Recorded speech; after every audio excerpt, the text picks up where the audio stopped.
wabarakatuh.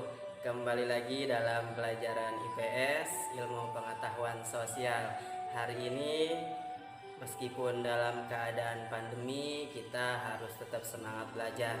Dan kalian anak-anak Bapak harapkan harus tetap semangat belajar walaupun kalian berada di rumah, karena belajar itu adalah hak untuk semua anak. Nah, pada kesempatan kali ini sebelum kita mulai, alangkah lebih baiknya kita berdoa terlebih dahulu. Berdoa menurut kepercayaan agamanya masing-masing. Mulai. Ya, selesai. Nah, semoga anak-anak Bapak semuanya dalam keadaan sehat walafiat. Nah, untuk pembelajaran hari ini, simak video berikut ini dan jangan lupa di akhir video akan ada soal yang harus kalian jawab. Oke, check this out. Ya, hari ini pembahasan soal untuk kelas 8. Nah, untuk soal yang pertama yaitu pola hidup sederhana dapat mempengaruhi tingkat konsumsi seseorang. Hal ini bisa ditinjau berdasarkan pendapatan konsumen, modal barang, kebiasaan konsumen, atau barang substitusi. Coba yang betul adalah kebiasaan konsumen. Jadi nomor 1 jawabannya C.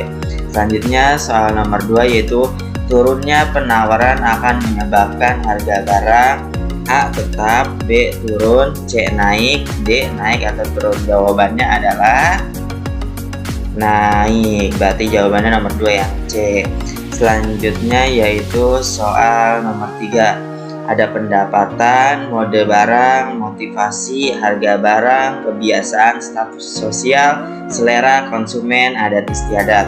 Berdasarkan uraian di atas, yang termasuk faktor eksternal yang mempengaruhi konsumsi yaitu nomor jawabannya A, B, C atau D. Jawabannya yang betul adalah yang nomor 2 mode barang, nomor 4 harga barang, nomor 6 status sosial, dan nomor 8 adat istiadat. Berarti jawabannya yang D, nomor 3.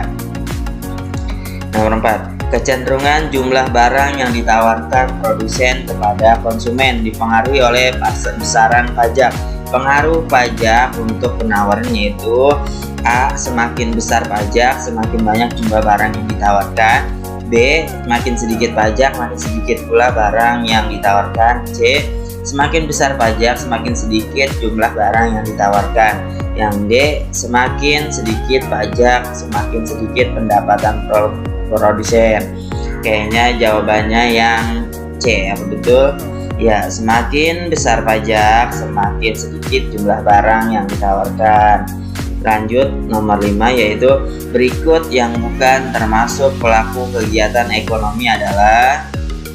Yang betul jawabannya yang D, karena yang D itu memasok barang, yang distributor. Lanjut nomor 6, istilah marginal dalam ilmu ekonomi diartikan sebagai tambahan, mendapatkan, pengurangan, memperoleh. Jawabannya adalah yang A, tambahan. Selanjutnya nomor 7, ada perdagangan antar negara memberi manfaat kepada negara yang bersangkutan. Adanya beberapa manfaat yang bisa dipetik dengan adanya perdagangan antar negara, kecuali memperoleh keuntungan, mendapat informasi tentang urusan dalam negara, C, memperoleh barang produksi, D, transfer teknologi. Jawabannya adalah yang mendapatkan informasi tentang urusan dalam negara. Berarti jawabannya yang B. Selanjutnya nomor 8, berikut ini kebijakan-kebijakan pemerintah dalam mendorong ekspor, kecuali memberi kemudahan kepada produsen, menjaga kestabilan nilai tukar rupiah, meningkatkan produksi, menguasai pasar. Jawabannya adalah yang D, menguasai pasar. Selanjutnya soal nomor 9, meningkatkan produksi, keuletan eksportir untuk menangkap peluang pasar, kondisi sosial, ekonomi, politik suatu negara. Yang 4, membuat perjanjian dagang internasional. Faktor yang mendorong ekspor adalah ditunjukkan nomor. Jawabannya yang betul adalah yang 1, 3, dan 4. Berarti jawabannya yang C. Selanjutnya soal nomor 10 yaitu berikut ini adalah barang-barang migas yang diimpor oleh Indonesia, yaitu ada minyak, tanah, bensin, karet, dan kopi. Ada bensin, solar, LPG, minyak dan tanah.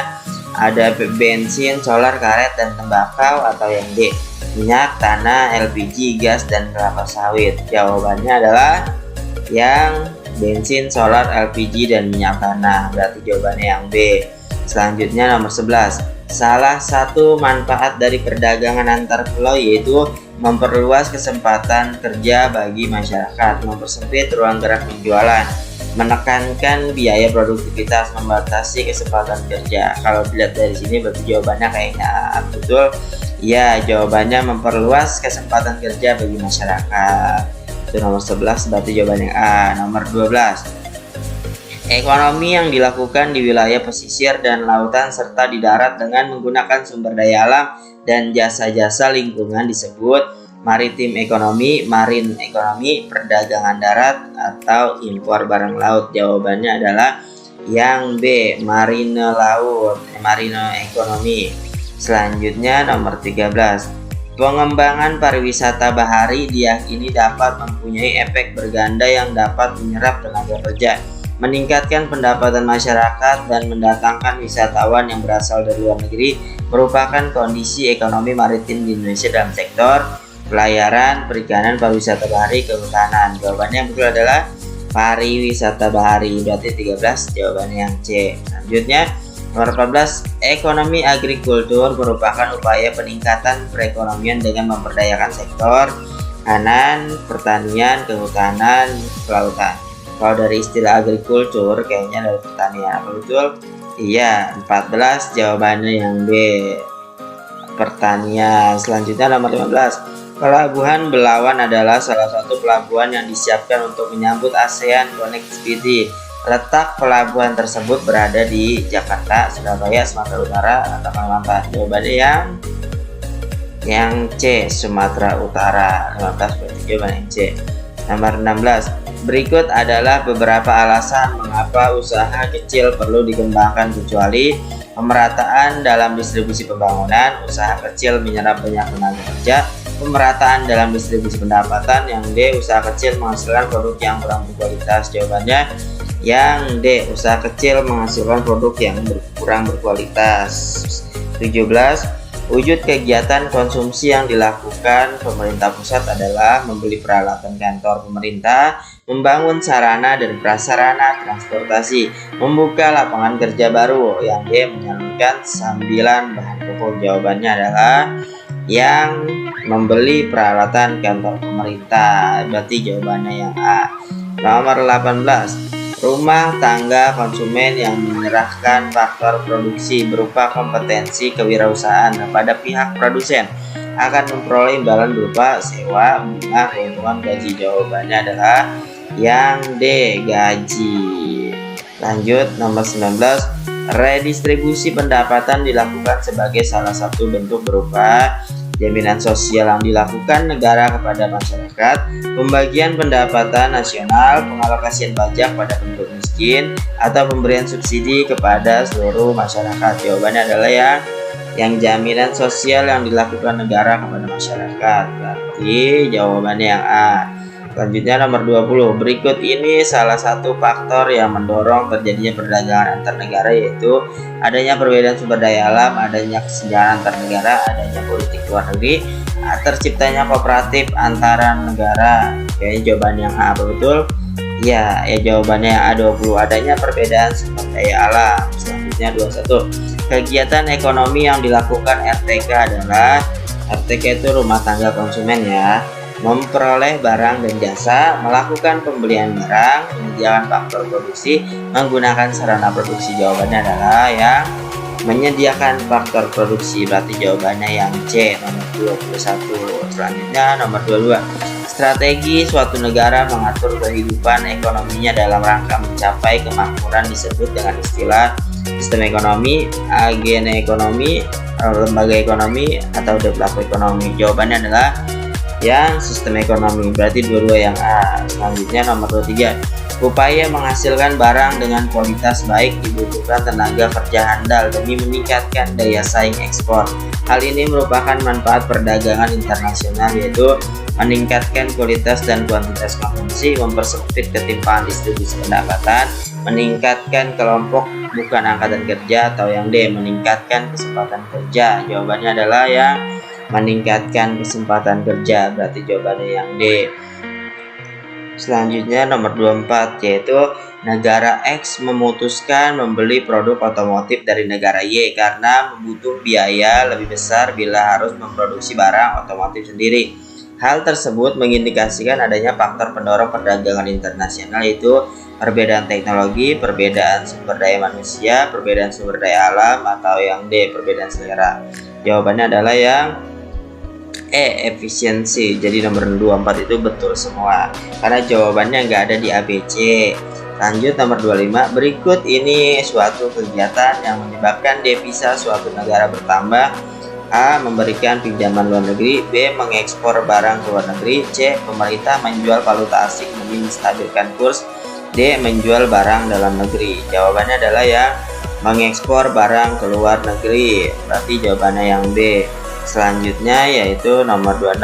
Berikut ini adalah contoh terciptanya peralihan teknologi akibat perdagangan internasional. A, pemberian pelatihan terhadap teknisi mobil hemat energi di impor Jepang. Diberlakukannya impor beras guna memenuhi kebutuhan dalam negeri. C, ekspor produk pertanian ke negara yang mengalami kekurangan produk pertanian. Yang D, produk otomotif buatan Jepang sangat diminati di Indonesia karena Jepang mampu. Jawabannya adalah pemberian pelatihan terhadap teknisi mobil hemat energi di impor Jepang.